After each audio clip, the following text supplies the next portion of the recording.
my name is Danni and I'm a sports coaching student.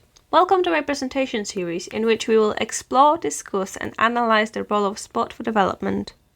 This is the second out of 3 presentations and today we will explain and evaluate how sport contributes to global development. We will also explore agencies and programs that utilise sport for development.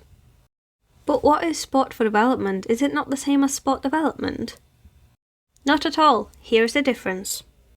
Sport development is defined as programs designed to assist those engaged in organised sport: athletes, coaches, officials and administrators, and to strengthen the infrastructure of facilities and institutions within which organised sport takes place.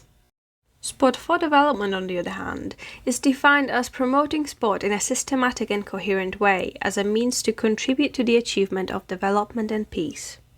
Kidd has stated that sport for development can be distinguished from sport development in that it seeks those not already involved and is unconcerned whether the participants ever become involved in organised training and competition. So an example of sport development campaign is the Girls for Gold programme by UK Sports, which focuses on helping women to transfer into new sports to train for the Olympics. An example of sport for development project is Right to Play, which focuses on protecting, educating and empowering children to rise above adversity using the power of play.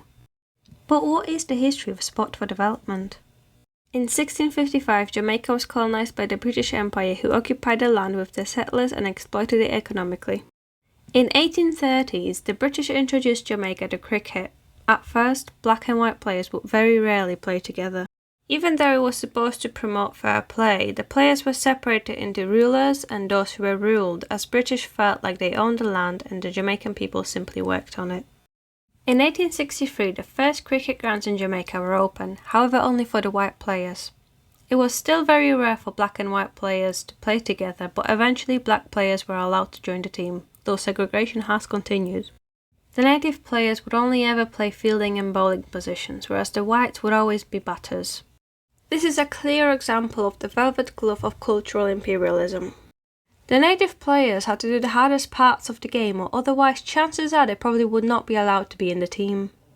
In 1960, Frank Worrell became the first black player to be captain of the Jamaican team. He eventually led the team to victory against the British team, which was probably a bit embarrassing for the Brits considering that cricket was their game. This has started a big discussion.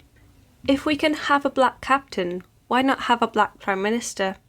And soon enough, in 1962, Jamaica became the first Caribbean island to become independent. This shows how through sport a whole country has gained their independence and their land back. But what is it that makes sport so valuable? Every time you experience sport, you are bound to communicate with others. When spectating, you might communicate with other fans. When playing, you might communicate with your team, your coach, the referee, the opposite team, and perhaps the spectators too.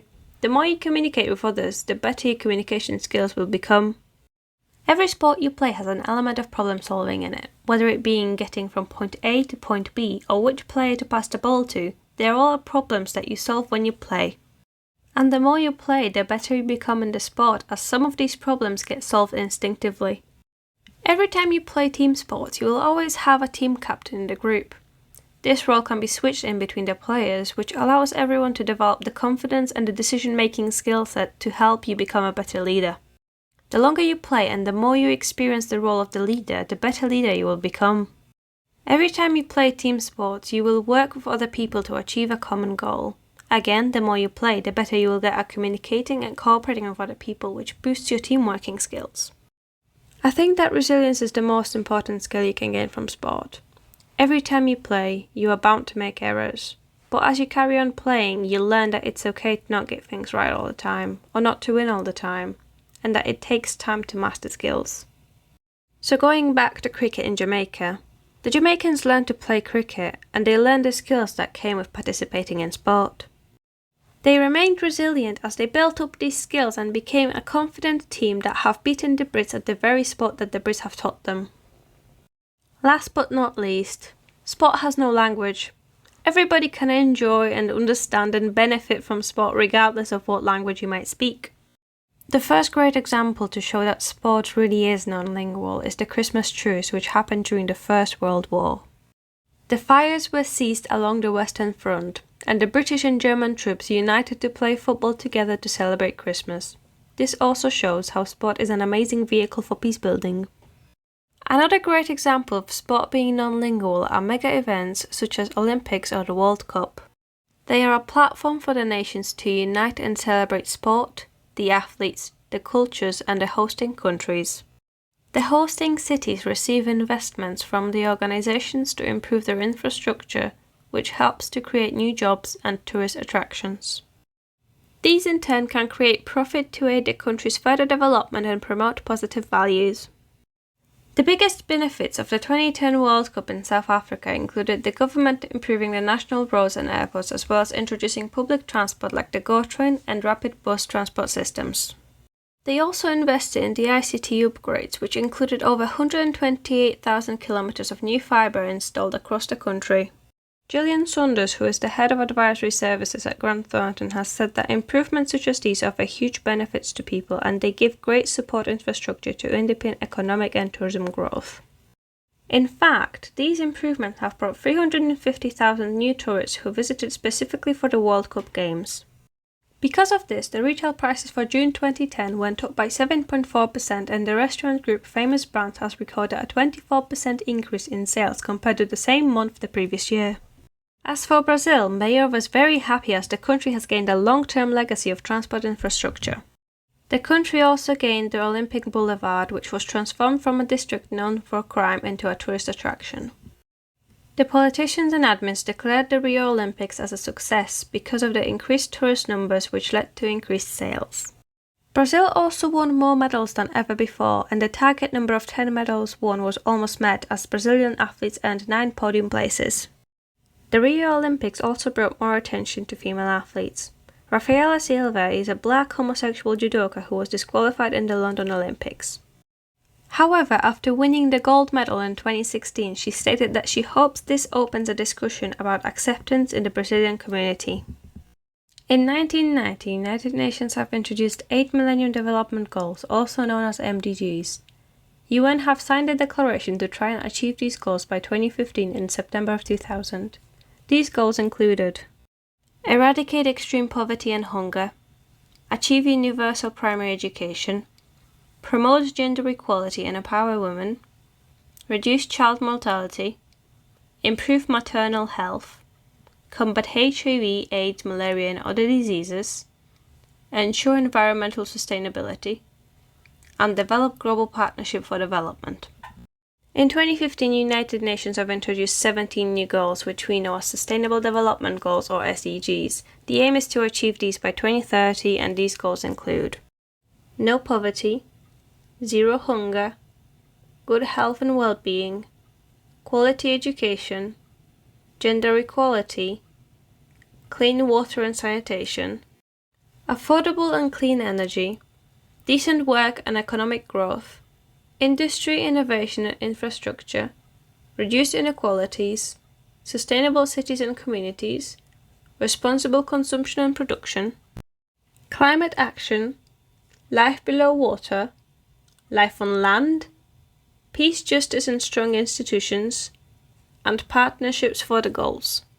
GOAL is a flagship educational project funded by Standard Chartered within the Future Makers initiative.